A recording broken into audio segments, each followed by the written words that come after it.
تو مکے سے نکلنے والے لوگوں کو مہاجر کہتے ہیں۔ مدینے میں رہنے والوں نے جب ان کا استقبال کیا، ان کی مدد کی، تو اللہ تعالیٰ نے ان کا نام انصار رکھا۔ وہ مہاجر ہیں، یہ انصار ہیں، وہ مکے والے ہیں، یہ مدینے والے ہیں۔ جب وہ مکے سے نکلی تو مہاجر بن کے نکلی، جب کیا کہتے ہیں نکلا تو مہاجر بن کے نکلا۔ جب مدینے میں داخل ہوا تو لوگوں نے اس کی ایسی ضیافت کی، اس کا ایسا استقبال کیا، جو کچھ اپنے گھر میں مال تھا آدھا حصہ اس مہاجر کے حوالے کر دیا۔ اگر کسی صحابی کو 2 بیویاں تھی تو دونوں کو کھڑا کیا اور کہا کہ میرے بھائی اس میں جو پسند ہے دے دو، طلاق دے دیتا ہوں۔ یہ محبت۔ تو ایک چیز ذہن میں رکھو، جب لڑکی اپنے گھر سے نکلتی ہے تو مکے والے بن کر نکلتی ہے، اور تم مدینے والے بن کر اس کے ساتھ زندگی گزارنا چاہیے۔ تو ہر قدم قدم پر وہ اپنے گھر سے مہمان بن کر آتی ہے، تو میزبان بن کر اس کا حق ادا کرنا چاہیے۔ تو ظاہر بات ہے کہ جب وہ اپنے گھر سے نکلتی ہے، جس گھر میں آتی ہے، چہرے نئے، ماحول نیا، در و دیوار نئے، ایک کرنا جاتی ایک ہو جاتا ہے، ایک چاہتی ہے ایک ہو جاتا ہے۔ تو بتاؤ، تو اس صورت میں جب اس سے غلطیاں ہوتی ہیں تو بار بار دولہا ٹوکتے رہتا ہے، لڑتے رہتا ہے۔ یہ معصوم اس ٹوکنے کو، اس ظلم کو سہتے رہتی ہے۔ جب شادی ہوتی ہے تو دولہا لڑتا ہے اور دلہن سنتی ہے۔ جب ایک بچہ جب اس دلہن کے گود میں آ جاتا ہے تب کیا ہوتا ہے؟ دلہن لڑتی ہے اور دولہا سنتے رہتا ہے، کیونکہ اب کمزوری اس کی گود میں ہے۔ اگر زیادہ کچھ کرے تو بچہ تمہارے گود میں پھینکے گی اور سیدھا آٹو پکڑ کے گھر جائے گی۔ اب بتاؤ، تم 5 منٹ کے لیے بھی اس معصوم کو اپنے آغوش میں، اپنے گود میں بٹھا نہیں سکتے۔ بٹھا تو سکیں گے لیکن اس کو اس کی پیٹ کی آگ بجھانے کے لیے دودھ تو نہیں پلا سکیں گے۔ وہ کہیں گے رکھ لو تمہارا بچہ، جا رہی ہو ماں کے گھر۔ اب یہ دلہے کی کمزوری ہوتی ہے، اب دلہن لڑتی ہے، دولہا سنتا ہے۔ شادی ہوتے ہی دولہا لڑتا ہے، دلہن سنتی ہے۔ ایک بچہ گود میں آتے ہی ادھر ایک اونٹ کا اضافہ ہو جاتا ہے۔ اب دلہن لڑتی ہے، دولہا سنتا ہے۔ جب دونوں بڑھاپے کی عمر کو پہنچتے ہیں، دونوں لڑتے ہیں، پڑوس سنتے رہتے ہیں۔ جی خاموش بیٹھو جی، لوگ سن رہے، تو یہ چچا اور چیختے رہتے ہیں۔ ادھر سے چچا بولتے ہیں چچی ماں کو خاموش بیٹھو، تو چچی ماں بھی زور زور سے آواز پورے پڑوس کی کانوں کو کیا کہتے ہیں خراب کر دیتے ہیں۔ جب بڑھاپے کی عمر کو پہنچتے ہیں تو دونوں لڑتے ہیں اور محلے والے سنتے ہیں۔ آدمی بھری جوانی میں گدھے کی طرح کماتا ہے، جب بڑھاپے کی عمر کو پہنچتا ہے، بچے بڑے بڑے ہو جاتے ہیں، کر کچھ نہیں سکتا ہے، کتے کی طرح بھونکتا ہے۔ جب ایک عمر کو پہنچ جاتا ہے تو الو کی طرح دیکھتے بیٹھ جاتا ہے، کیونکہ سماعت کمزور ہو جاتی ہے، سننے کی طاقت نہیں ہوتی، گھر میں کیا چل رہا ہے اس سے بے خبر ہے، صرف ایسے دیکھتے بیٹھتا ہے۔ صرف شک اور شبہ کی بنیاد پر ایک دوسرے پر الجھنے لگتا ہے، کیا بول رہے تھے تم لوگ، بولو کیا بول رہے تھے، حالانکہ بولتے کچھ بھی نہیں ہے، وہ اپنے گھریلو زندگی میں مشغول ہوتے ہیں۔ لیکن بتا دو، اب اس کا حال یہ ہوتا ہے کہ سماعت کمزور ہوتی ہے، سننے کی طاقت نہیں ہوتی ہے، اب وہ الجھنے لگ جاتا ہے۔ تو جوانی میں گدھے کی طرح کماتا ہے، ایک عمر کی بات تو تین دور آتے ہیں، گدھا، کتا، الو، بس اس کی زندگی اتنی ہی ہے۔ گدھے کی طرح کمایا، کتے کی طرح بھونکتے رہا، ایک عمر کو پہنچا تو الو کی طرح دیکھتے بیٹھ گیا۔ تو کہنے کا مطلب ہے کہ زندگی اللہ کی امانت ہے، اس میں کسی قسم کی کوئی خیانت نہ ہو جائے۔ مر جانا اپنی مرضی سے حرام ہے۔ جب موت آ جائے اس حالت میں مرو کہ خدا تم سے راضی ہو اور خدا تمہارے لیے جنت کے دروازے کھول دے، کہیں ایسا نہ ہو جائے کہ تمہاری موت پر خدا ناراض ہو جائے، ہاتھوں میں ہاتھ کڑی ہے، پاؤں میں بیڑی ہو اور گلے میں توق ہو، اور خدا تمہارے لیے حکم کر دے کہ دہکتے بھی انگانے تمہارے مقدر بنا دی جائیں، مر کر بھی چین نہ پائے تو پھر کدھر جانے۔ جب ایک شخص بلڈنگ کے اوپر سے کودتا ہے، کود کے مر جاتا ہے، تو اس کا مطلب اب اس کی زندگی ختم ہوئی نہیں۔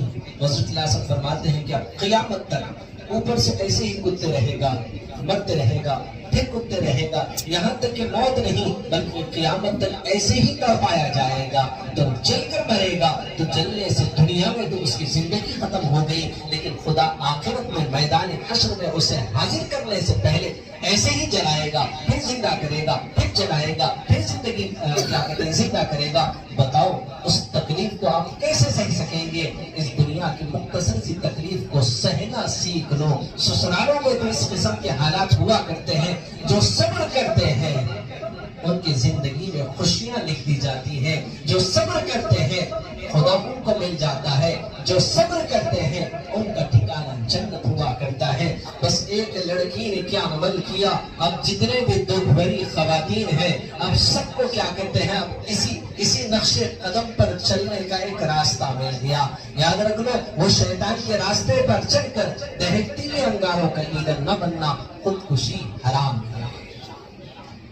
تو بہرحال کیا کہتے ہیں، ہر گھر میں کسی نہ کسی قسم پر ظلم کیا جاتا ہے، تو آپ سب سے بھی گزارش کی جاتی ہے کہ یہاں پر کتنے ساسیں ہیں جو بیٹھی ہوئی ہیں، جن کی بھویں ان کو دیکھ کر سانسیں رک جاتی ہیں، لیکن ان سانسوں کی بات نہیں کر رہا ہوں جو ساسیں یہاں محفل میں بیٹھی ہیں، ان ساسوں کی بات کر رہا ہوں جو کیا کہتے ہیں صحبت اور تربیت سے ناواقف ہونے کی وجہ سے کیا کہتے ہیں جہالت کی وجہ سے اپنے گھروں کو اپنے ہی ہاتھوں سے کیا کہتے ہیں جہنم بنا دیتے ہیں۔ لیکن یہاں بیٹھی ہوئی خواتین جو ساسیں بنی ہوئی ہیں، امید ہے کہ وہ اپنے ساسوں کے ساتھ بیٹیوں جیسا سلوک کریں گے۔ جو بھویں یہاں پر بیٹھی ہوئی ہیں وہ اپنے ساسوں کے ساتھ اپنی ماں کی اپنی بیٹیوں کی طرح سلوک کریں گے، جیسے بیٹیاں اپنے ماں کے ساتھ سلوک کرتے ہیں، ہمیں اپنے کیا کہتے ہیں ساسوں کے ساتھ ماں کی طرح سلوک کریں، اور ان ساسوں کو چاہیے کہ اپنے بہوؤں کے ساتھ کیا کہتے ہیں ماں جیسا کیا کہتے ہیں سلوک کریں، تو بیٹیوں جیسا سلوک کریں۔ تو حق تو یہی ہے۔ اور ایک کیس کیا کہتے ہیں ابھی حال ہی میں آیا کہ چاچی نے حسد جلن کی وجہ سے 2 سالہ 3 سالہ بچے کو کیا کہتے ہیں تیسری یا چوتھی منزل سے نیچے پھینک دیا، اس لیے کہ اس کا شوہر کیا کہتے ہیں اپنے بھائی کی اس بچے سے بے انتہا محبت کر رہا تھا۔ وَمِن شَرِّ حَاسِدٍ إِذَا حَسَدَ، یہ حسد کی آگ ہمیں کیا کہتے ہیں کہیں کمی نہیں رکھتی ہے، دنیا بھی ہماری تباہ ہو جاتی ہے، آخرت بھی ہماری برباد ہو جاتی ہے۔ تو یاد رکھ لو، اپنے سینوں سے حسد اور جلن کو نکال دینا۔ آج تمہیں اولاد سے محرومی ہے، کسی اور کی اولاد سے پیار کرنا سیکھ لو، وہ محبت تمہیں انشاءاللہ امید ہے ضرور صاحب اولاد بنائے گی۔ اگر تم کسی پر حسد اور کینہ کپٹ بغض رکھو گے، جو نعمتیں دوسروں کو حاصل ہیں انہیں دعائیں دو، انہیں دیکھ کر خوش ہو، امید ہے کہ اللہ تعالیٰ تمہارے گھر بھی تمہاری گود بھی اولاد جیسی نعمت سے بھر دے گا، اور جو نعمتیں اس کو حاصل ہیں اس کو دعائیں دو، وہ نعمتیں بھی امید ہے اللہ کی ذات سے آپ سب کو انشاءاللہ ضرور حاصل ہو جائے گی۔ تو اللہ تعالیٰ ہمیں کیا کہتے ہیں اپنی رحمتوں اور محبتوں کے ساتھ وہ راہیں دکھائیں جس راہ پر چلنے سے اللہ کی رحمت مل جاتی ہے، جس راہ پر چلنے سے رحمت للعالمین مل جاتے ہیں۔ اللہ تعالیٰ ہمیں اپنی رحمت اور محبت کے قریب کر دے، ہمارے سینوں کو محبتوں سے بھر دے، ہمارے سینوں کے اندر جو دل ہے اس میں سے کینہ کپٹ اور کیا کہتے ہیں نفرتیں نکال دے۔ وہ لیا آئینے میں پرتاپ نہ دیکھا سینے میں، جی ایسے لگایا جینے میں پھر لوٹ کے جانا بھول گئے۔ تکبیر تو اب بھی ہوتی ہے مسجد کی فضا میں ہے انور، جس ضرب سے دل ہل جاتے تھے وہ ضرب لگانا بھول گئے۔ آج اللہ تعالیٰ سے محبت کیسی کرنا چاہیے، اللہ سے محبت میں کیسی شدت ہونا چاہیے، یہی جذبات عشق اور محبت کے سینے میں ٹھاٹے مارتے ہوئے سمندر کی طرح ابھر رہے ہیں۔ لیکن 10 بج رہے ہیں، گاؤں اور دیہات سے مرد اور خواتین آج آئی ہوئی ہیں بے شمار، جو آج وہ دامن مصطفیٰ پکڑ کر اپنے ہاتھوں سے کیا کہتے ہیں آج سلسلہ چشتیہ قادریہ نقش بندیہ سہروردیہ میں داخل ہونے کے لیے آئے ہوئے ہیں۔ تو غریب آج تو مکمل ارادہ کیا تھا کہ آج بیعت نہ کروائیں، لیکن کچھ لوگ بڑی ہی عقیدت اور محبت کے ساتھ کیا کہتے ہیں گاؤں سے آئے ہیں۔ ہمارے مفتی انس صاحب نے آج مجھ سے کہا کہ میں نے بھی اپنی فیملی کو بیعت کروانے کے لیے آیا ہے، تو قریب 300 کلومیٹر دور سے آج کی محفل میں وہ اپنے گھر والوں کو بیعت کرنے کے لیے اور بھی بے شمار مرد اور خواتین گاؤں اور دیہات سے آئے ہیں جو بیعت ہونے کے لیے آئے ہیں۔ میرا یہ سلسلہ تو ہر اتوار انشاءاللہ آپ کے سامنے چلتا رہے گا انشاءاللہ۔ آج والذین آمنوا اشد حبا للہ، تو اللہ تعالیٰ سے محبت کی شدت کیسی ہونا چاہیے، اس شدت کو انشاءاللہ آئندہ اتوار آپ کے سماعتوں کے حوالے کیا جائے۔ جائے گا انشاءاللہ آپ کے بے چین بے قرار دل کو اس محبت کے ذریعے سے تڑپایا جائے گا. جب وہ محبت دلوں میں اتر جائے گی تو زندگیوں میں سکون اور چین آ جائے گا اور زندگی کی بے چینی اور بے قراری قرار میں بدل جائے گی. اس اندھیرے میں ضرور روشنی آ جائے گی. اس ویرانی کو خدا انشاءاللہ ضرور آبادی میں بدلے گا. ہماری زندگی کو امید ہے بندگی بنائے گا. ہماری زندگی کی نبی کی اطاعت اور اتباع والی بنائے گا. جب ہم اپنے ارادے میں مضبوط ہو جائیں گے جس عزم اور ارادے کے ساتھ ہم ان محفلوں میں آئیں گے انشاءاللہ تعالی اللہ تعالی ان محفلوں کے ذریعے سے ہماری زندگی کو مایوسی سے بچائے گا. امید ہے کہ زندگی کی صبح نبی کی زندگی بن جائے, زندگی کی شام نبی کی زندگی بن جائے. اولیاء اللہ پیان طریقت خصوصاً خواجہ اجمیری سنجید رحمۃ اللہ علیہ کے تعلیمات اور ان کے نقش قدم پر چلنے والا اللہ تعالی ہمیں بنائے. آمین. اس باز کا اگلا حصہ انشاءاللہ تعالی کو بیان کیا انشاءاللہ. اکثر مریدین کہہ رہے ہیں کہ حافظ صاحب جمعرات کے دن شب معراج ہے, کیا یہ محفل یہاں پر ہوگی؟ تو یار ہر اتوار تو محفلیں چل رہی ہیں. اب یہ شب معراج کی محفل آپ کے اختیار میں ہے. آپ شہر کی کسی بھی مسجد میں اور کسی بھی جگہ آپ کیا کہتے ہیں اپنی شب کو گزار سکتے ہیں, کیونکہ غریب کو کبھی کبھی کچھ تھوڑا سا تنہا بھی چھوڑ دیا کرو, کیونکہ صبح شام آپ کی خدمت میں گزرتی ہے. شب معراج تو شام میں محفل ہوگی. غریب اتوار کے دن بھی مصروفیات کا دن ہے, کیونکہ دن بھر علاج معالجہ بھی چلتا ہے. اور کتنے ایسے بیمار ہوتے ہیں جن کے ذہنوں کی بیماریوں اور گندگیوں کو دور کرنے کے لیے غریب اصلاح کرتا ہے, تعلیم دیتا ہے, تربیت کرتا ہے. کبھی ان کے ذہنوں کی صفائی, کبھی ان کے دلوں کی صفائی, کبھی جسموں پہ لگے ہوئے زخموں کا مرہم بن جاتا ہے, کبھی درد دل کی دوا بن جاتا ہے, کبھی مرجھے ہوئے چہرے کی مسکراہٹ ہے, اور کبھی کیا کہتے ہیں مایوس چہروں کی ہنسی بن جاتا ہے. تو بہرحال کیا کہتے ہیں صبح سے شام تک اس کا مشغلہ کیا کہتے ہیں دعوت اور تبلیغ یہ ہے. صبح سے شام تک لوگوں کی اصلاح و تربیت ہے, ارے مریضوں کی کیا کہتے ہیں علاج ہے. تو اس لیے غریب نے چاہا, کیونکہ پھر 2 دن کے بعد پھر اتوار آئے گی, اتوار سے پھر اتوار آ جائے گی, اتوار کے بعد پھر جمعرات کے بعد پھر اتوار کے لیے آپ کے قدم اٹھ نہیں سکیں گے. تو بہتر آپ کو اجازت ہے کہ آپ شب معراج کی رات عبادتوں میں گزاریے, نمازوں میں گزاریے, قرآن کی کیا کہتے ہیں تلاوت کرنے میں گزاریے. بیکار پارکوں میں کیا کہتے ہیں اور ادھر ادھر کیا کہتے ہیں اوقات میں اپنے رات کو نہ گزارے. جتنا ہو سکتا ہے عبادت کیجیے. اگر نیند کا غلبہ آ جائے تو سو جائیے اور تہجد کی نماز پڑھ لیجیے, پھر فجر کی نماز پڑھ لیجیے. امید ہے اللہ کی ذات سے ساری رات عبادت کرنے سبحان اللہ آپ کے مقدر میں ثواب دیجیے. سبحان اللہ. عشاء کی نماز جماعت سے پڑھ لیجیے, اور جتنی آپ کی نمازیں پچھلے چھوٹی ہوئی تھی وہ نمازیں پڑھنے کی کوشش کیجیے. کچھ وظائف پڑھ لیجیے. جو ذکر جہری یہاں ہوتا ہے اپنے طور پر ذکر جہری کر لیجیے, قرآن کی تلاوت کر لیجیے. اس کے بعد جب آپ کے اندر کا کیا کہتے ہیں وہ شوق ختم ہو جائے اور نیند کا غلبہ آ جائے فوراً آپ سو جائیے. اس کے بعد تہجد کے وقت الارم رکھ کر کیا کہتے ہیں تہجد کے لیے اٹھ جائیے. تہجد کی 4 رکعت یا 8 رکعت یا 12 رکعت پڑھ لیجیے, اور اس کے بعد فجر کی نماز پڑھ کر کیا کہتے ہیں ساری رات عبادت کا ثواب کما لیجیے. تو انشاءاللہ امید ہے کہ آپ سب آئندہ اتوار ضرور تشریف لائیں گے. والذین آمنوا اشد حبا للہ, اس کی حقیقت اور یہ درد اور یہ محبت, یہ عشق اور یہ کیفیت کے گھوم انشاءاللہ آئندہ اتوار کو پلائے جائیں گے. ابھی تو تھوڑا سا سیمپل کے لیے آپ کو چسکا دیا گیا ہے. انشاءاللہ آئندہ اتوار بھر بھر کے آپ کو کیا کہتے ہیں پلایا جائے گا انشاءاللہ. چلیے